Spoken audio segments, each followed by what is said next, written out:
안녕하세요. 남편과 저는 대학교 1학년 풋풋할 때 소개팅을 통해 만나게 되었어요.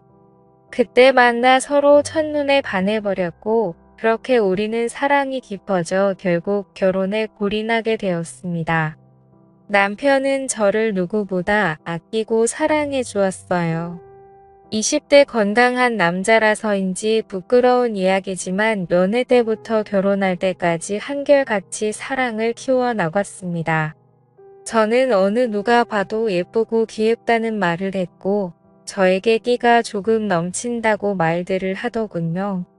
그때까지만 해도 끼가 있다는 게 놀거나 춤을 추거나 그런 것을 말하는 건 줄 알았는데 그게 아니라 남자를 은근히 유혹하는 끼라고 하는데 그 말을 듣고 기분이 나쁘다기보다는 은근히 기분이 좋았어요. 저에게 그런 끼가 있을 줄이야 싶더라고요. 결론적으로는 그 끼 덕분에 사랑하는 남편을 만났고 결혼까지 했으니 이제 어느 정도 수그러들었다는 생각이 들었습니다. 남편 위로는 형님들 4분이 계시고 모두 다 결혼을 하셨어요.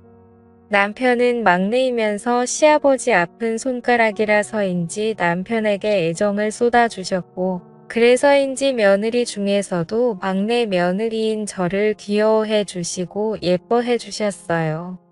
특히 셋째 며느리가 저를 늘 눈의 가시처럼 생각하셨는지 뭐만 하면 트집을 잡으면서 저를 괴롭히며 다른 형님들 사이에서 저를 이간질을 많이 하시더라고요. 시어머님도 저를 예쁘게 해주시고 모질게 구박한 적 한 번도 없으신데 왜 그러시는지 이해가 안 갔습니다. 동서 어머님이랑 다른 형님들이 동서한테 왜 실수해도 잔소리 안 하고 그냥 넘어가는 줄 알아? 다들 착해 빠져서 그래. 게다가 다들 외국에 계시니까 별말 안 하는 것뿐이지. 가난하면 눈치라도 좀 있을 것이지. 그래서 어쩔 수 없이 내가 총대 매는 거니까 날 너무 미워하지 말아줬으면 좋겠어. 아버님께서 동생한테 잘해주시고 편애하시는 것 같아서 보기 안 좋아. 머리 빈 여자 마냥 해벌레 하면서 넙죽넙죽 받는 거 그거 보기 안 좋은 거 알지? 거절하는 법을 좀 배워. 좀 돈이 필요하면 나한테 말해 내가 좀 줄 테니까. 그깟 푼 돈 있으나 없으나 필요 없는 건데. 동서는 꼭 필요하잖아. 그치? 내 말 무슨 말인지 알았으면. 아버님께서 뭐라 하면 눈치껏 알아서 잘 피해 다녀. 그리고 저번에 준 반찬 맛있던데 그거 조금만 더 해줄 수 있지? 우리 집 반찬이 다 떨어져서 그럼 부탁해 동서 하며 말을 하는데 정말 얄미워서 화병이 날 지경이었어요. 그렇게 몇 개월을 괴롭히더니 셋째 형님네 가족 모두가 외국으로 이민을 가시게 되었고 덕분에 그 이후로 2다리 쭉 뻗고 편하게 잘 잘 수 있게 되었습니다. 큰형님과 둘째 형님, 넷째 형님네는 모두 미국에서 의사나 변호사 등을 하고 남부럽지 않게 잘 살아가고 계십니다. 시아버지께서 워낙 교육열이 높으셔서 따뜻한 미국으로 유학을 보내주셨고 머리도 좋아 공부도 잘했다고 하더라고요. 제 남편만 늘 몸이 약해서 국내에서 대학원까지 나와 대기업에 다니고 있는 중이었습니다. 그러니 부모님께서도 늘 막내 아들 걱정뿐이신 것 같았어요. 그런 막내 아들에게 저 같은 활발하고 술 좋아하는 막내 며느리가 들어왔으니 더 이뻐해 주시는 것 같아요. 시아버지는 평소 술을 좋아하시는데 자식들이 모두 외국으로 나가버리니 술 친구가 없으셔서 늘 외롭고 심심해 하셨어요. 제 주량은 소주 5병이라서인지 시아버지 옆에서 같이 마실 때마다 너무 좋아해 주시더라고요. 시댁에서도 술이 제일 세신 분이 우리 시아버지시거든요. 술 마실 때마다 이런저런 이야기를 저에게 신세 한탄도 하시고 즐거운 일이 있을 때마다 신나서 이야기를 하시는 분이세요. 저번에는 시아버지께서 갑자기 부자가 된 이야기를 해주시는데 돈에 관련된 이야기라서인지 더 귀 기울여 듣게 되었습니다. 시댁은 원래 도시 주변 시골에서 살고 계셨는데 그곳에 신도시가 생기는 바람에 가지고 계셨던 논이며 밭을 전부 팔아버리셨대요. 땅 평수가 수만 평이었고 그걸 전부 팔았으니 졸지에 부자가 되었다면서 아직도 통장 금액이나 건물 월세 들어오는 거 보면 믿기지 않는다고 하시더라고요. 저는 그런 이야기를 듣고 나서 아버님 하루아침에 부자가 된다는 건 어떤 느낌이에요? 저도 느껴보고 싶은데 아마 죽었다 깨어나도 못 느끼겠죠? 아버님처럼 제 지갑에도 땅땅하게 현금이 있었으면 좋겠어요. 하고 흘리듯이 말을 한 적이 있는데 그 말을 한 뒤로는 주머니 속을 뒤져서 지갑에 가지고 계신 모든 돈을 제 손에 쥐어주시곤 했어요. 그 용돈이 몇만 원, 몇십만 원이 아니라 한 번 쥐어줄 때마다 100만 원짜리 수표를 최하 한 장에서 많게는 7장까지 주셨어요. 거절을 해도 끝까지 제 주머니에다가 넣어주시는데 너무 감사하더라고요. 시아버지는 저에게 병약한 막내 아들을 데리고 사느라 고생한다면서 제가 필요한 것을 요청하면 언제든지 다 사주십니다. 게다가 저희 친정집도 어려운데 친정집에 조그마한 주택도 마련해 주시기도 하셨어요. 얼마 전에는 제 승용차도 제일 좋은 걸 사주셨어요. 시아버지 자랑을 하자면 일찍 결혼하셔서 올해 환갑밖에 안 되었고 워낙 동안이라서 얼굴은 40대 중반이라 해도 넘어가더라고요. 시아버지는 외출할 때 운동화에 청바지 그리고 흰 티를 입고 나가셔서인지 저와 같이 팔짱을 끼고 나가면 오빠 동생 아니면 가끔 연인같이 다정하게 보인다는 말도 듣곤 합니다. 그걸 즐기시는 시아버지는 저에게 밖에서는 아버님이라고 부르지 말고 그냥 아빠라고 부르라고 하신 적이 있는데 저는 일부러 놀리려고 시아버지에게 아잉 아빠는 무슨 그냥 큰오빠 하고 부르는 게 나을 것 같아요. 아니다 큰오빠보다 오빠가 낫겠다. 오빠 나 저기 앞에 아이스크림 먹고 싶은데 하나만 사주면 안 돼요 오빠. 하고 불러본 적이 있는데 그 말을 듣고 좋아하는 시아버지를 보니 그때 왠지 모를 두근거림을 느끼게 되었습니다. 아이같이 웃는 모습이 왠지 꼭 안아주고 싶다는 충동을 저도 모르게 받았거든요. 시아버지는 운동도 많이 하셔서 30대 후반의 몸을 가지고 계십니다. 저와 같이 등산도 다니고 자전거도 같이 타고 하면서 시아버지와 저의 사이는 더 가까워지게 되었습니다. 저도 이제는 시아버지가 안 계시며 살아갈 수 없을 것 같았어요. 때로는 시아버지께서 제 남편인 것 같은 착각이 들 때도 있었고 사실 제 남자친구였고 애인이라고 혼자 생각하고 만날 때가 많았어요.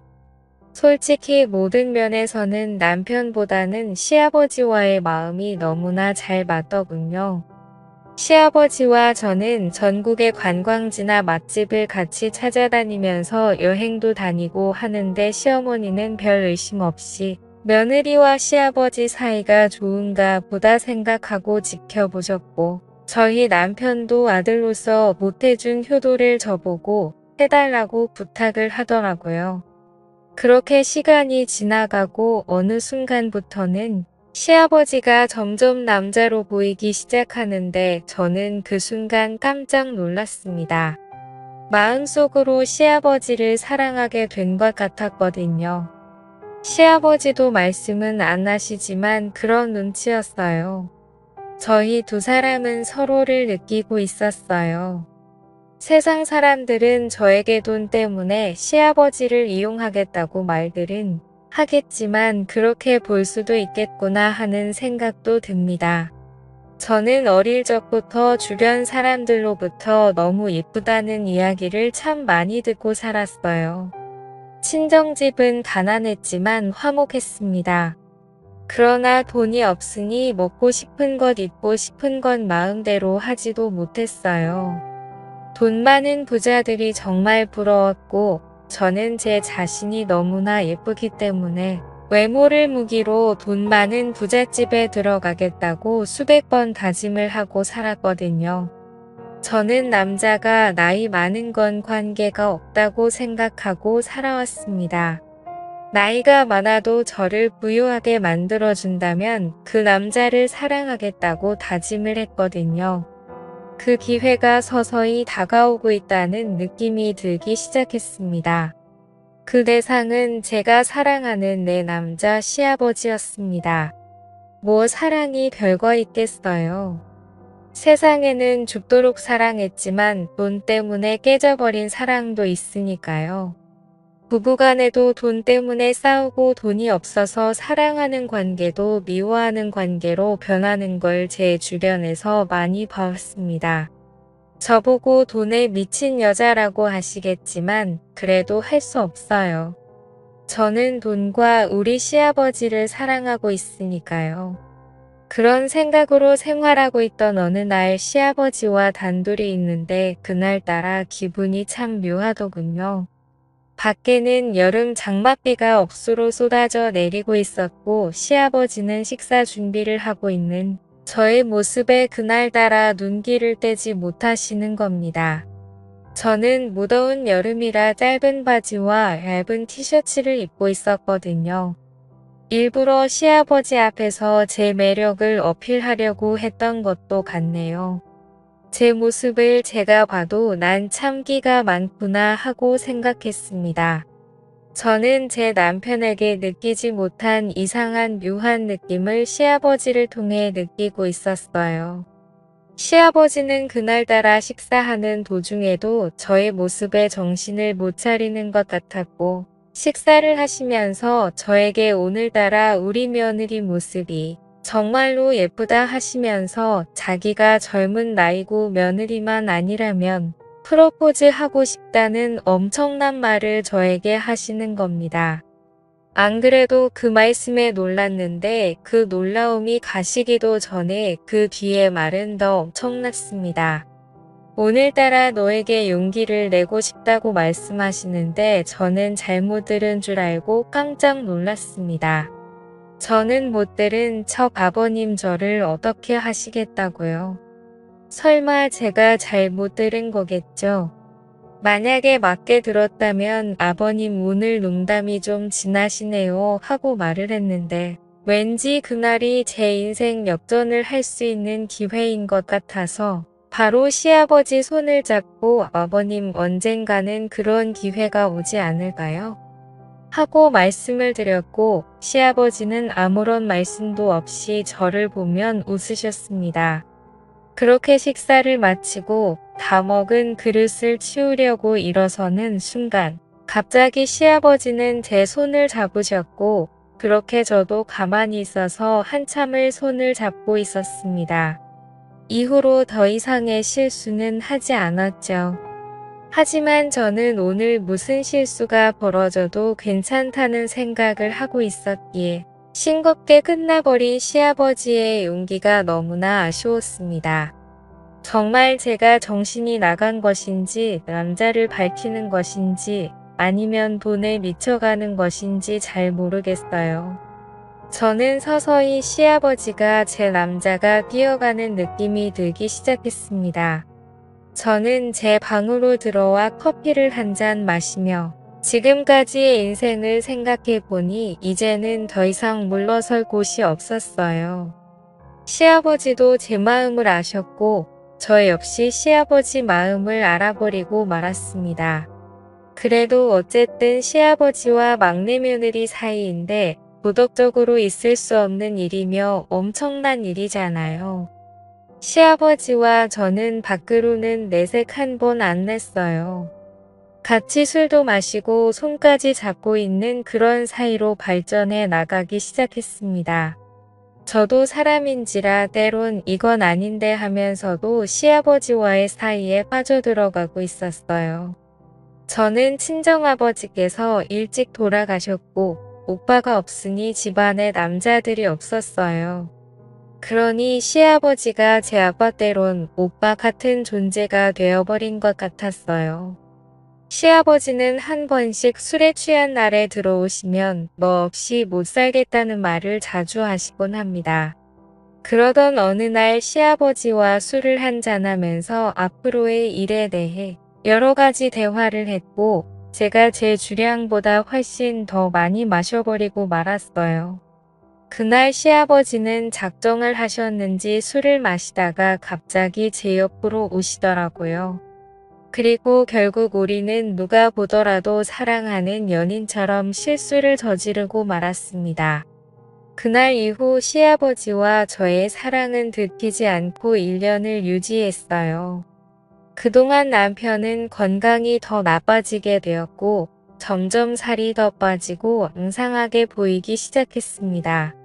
정기검진을 받았을 때는 이미 췌장암 말기였고 온몸에 전이가 되어 3개월밖에 못 사는 시한부 선고를 받게 되었습니다. 시아버지와 저는 죄인이라는 생각에 한동안은 서로 거리를 두게 되었고 저도 죄책감에 너무 힘들어하며 세월을 보냈습니다.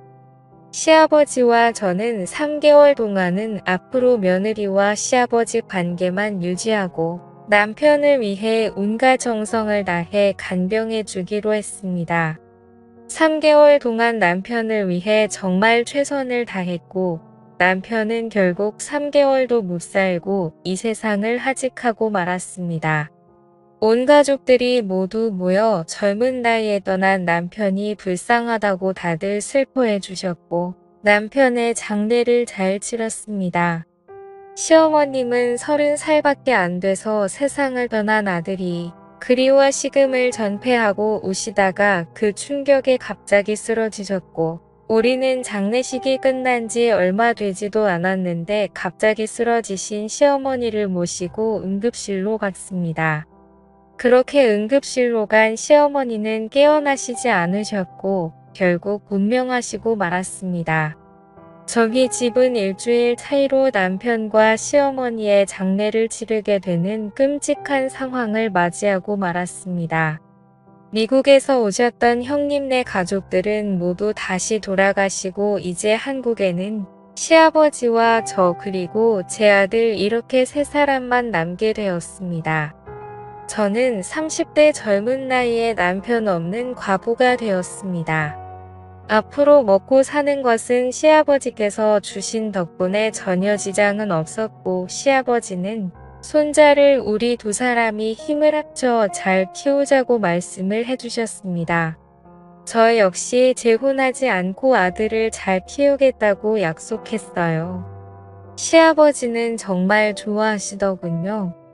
시아버지와 저는 남편과 어머니가 돌아가시고 1년 동안은 며느리와 시아버지로 돌아가자고 서로 약속을 했습니다. 그것이 돌아가신 남편과 시어머니에 대한 불의인 것 같았거든요. 저희는 두 분의 명복을 빌며 조용히 보냈고 시아버지는 저의 집에 오셔서 식사를 하시고 집에 가시는 그런 생활을 자주 하셨어요. 1년이 지났을 무렵 저희들은 시아버지 집으로 가서 세 사람이 살게 되었고 낮 시간에는 저와 시아버지 두 사람만 남게 되었습니다. 시아버지는 집안일도 많이 도와주시더군요. 동네 사람들은 시아버지와 저의 관계를 잘 모르기 때문에 나이 차이 나는 서로를 잘 배려하는 보기 좋은 부부라고 말을 했습니다. 결국 현재는 시아버지와 저는 부부처럼 지내고 있습니다. 세상 사람들이 알게 되면 불팔매질을 하겠지만 시아버지와 며느리의 관계를 떠나 남자 대 여자 그리고 사람 대 사람이라고 생각해보니 마음이 훨씬 편하더군요. 저는 시아버지와 며느리라는 기억을 다 잊고 다른 연인들처럼 한 남자와 한 여자로 살아가겠습니다. 긴 사연을 들어주셔서 감사합니다.